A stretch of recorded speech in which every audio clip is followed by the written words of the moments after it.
about your team's discussions regarding Thomas Hopkins Gallaudet and Laurent Clerc. A lot of you have problems with the pronunciation. Gallaudet and Laurent, it's spelled L-A-U-R-E-N-T, Clerc, C-L-E-R-C. So I want to talk a little bit about these two men. A couple of you got some important points incorrect, so I want to clarify those. Laurent Clerc was a deaf man who attended the School for the Deaf in Paris, France. His background was that he was born hearing, and most of you got this, and when he was a year old, he was sitting in a high chair, and his parents left the room, and in the high chair, there was an open fireplace, and he kicked and moved around or whatever and fell into the fire, burned his face, his ear, and as most of you discussed, lost his sense of taste and smell, and also became deaf. They don't know for sure if that's what caused it, but that is the assumption. So Clerc was born hearing and became deaf, had some exposure to spoken language, but was not speaking at the time he became deaf. His sign name, for those of you who have taken sign language, you'll know that, or taken the orientation to deafness class, deaf people focus on what they can see and are very blunt and clear. Laurent Clerc's sign name was Clerc, and it's 2 fingers, and it sweeps down for the scar he had on his face.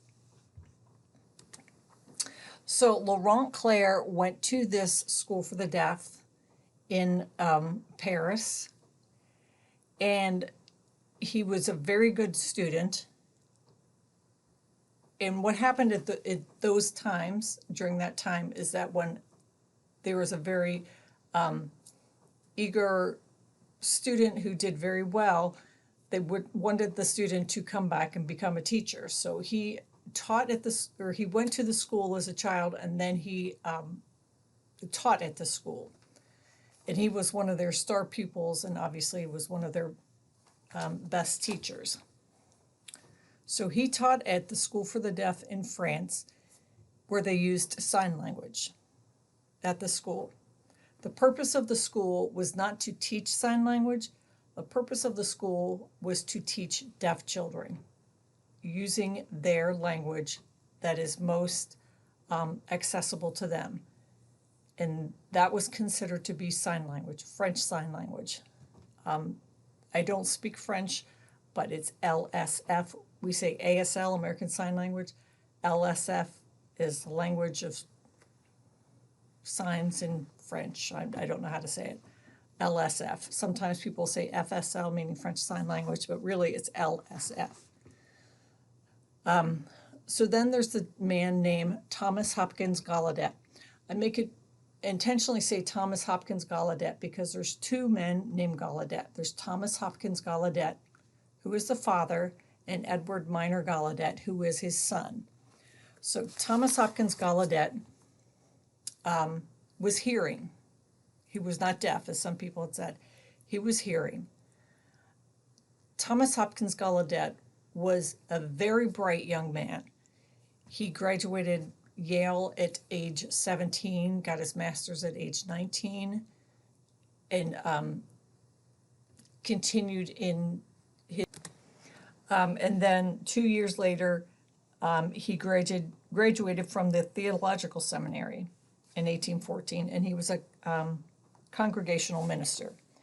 He was always very sickly, was in ill health,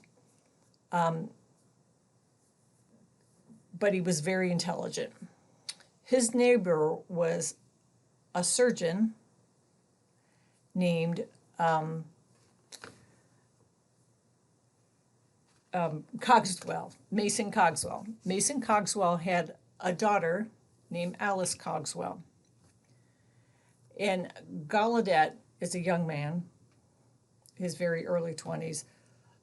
Saw Alice was not playing with the neighborhood children, and Mason Cogswell, the father, felt felt upset that she could not be educated because she was deaf.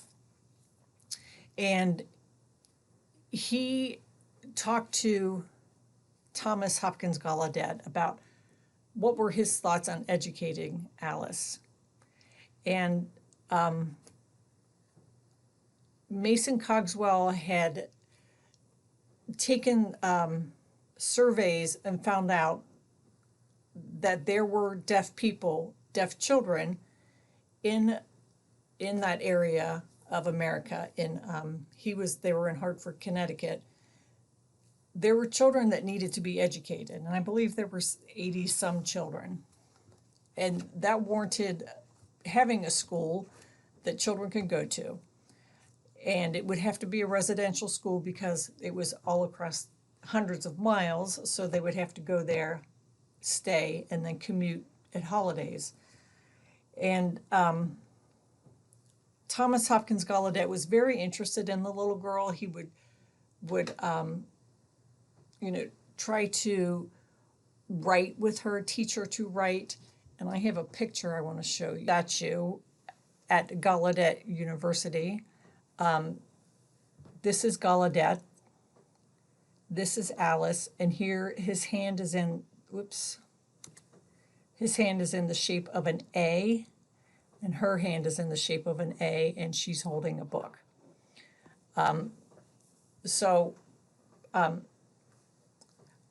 Mason Cogswell wanted to send Thomas Hopkins Gallaudet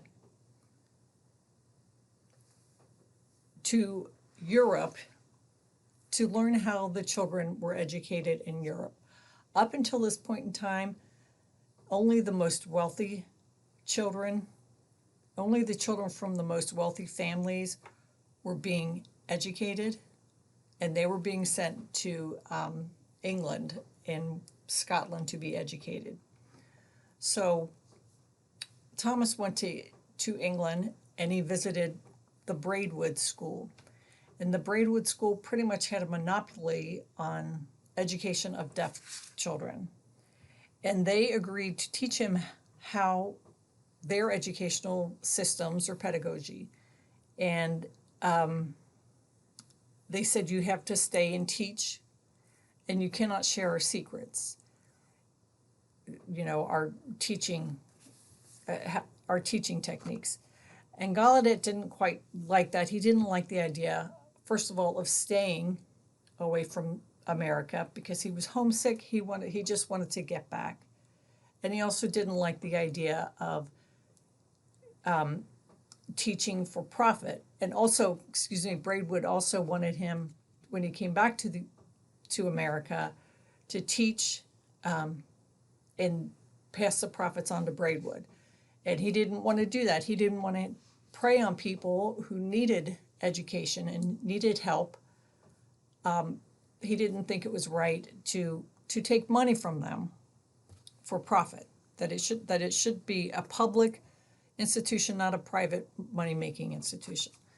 So while he was in London, he heard of a presentation that was going on with 3 people from Paris. One was Gallaudet Clerc, one was Massot, and the lead teacher at the School for the Deaf. So the lead teacher was Abbe Sicard, Sicard. He was hearing, and the other 2, Massot and Clerc, were deaf. And so people from the audience would ask questions. He would sign the questions, and then the 2 gentlemen would write answers on a chalkboard, a slate. And people were amazed at how intelligent and how well they could write. So Gallaudet was very taken with these gentlemen. Musso was older, and Clerc was a very young man in his early 20s.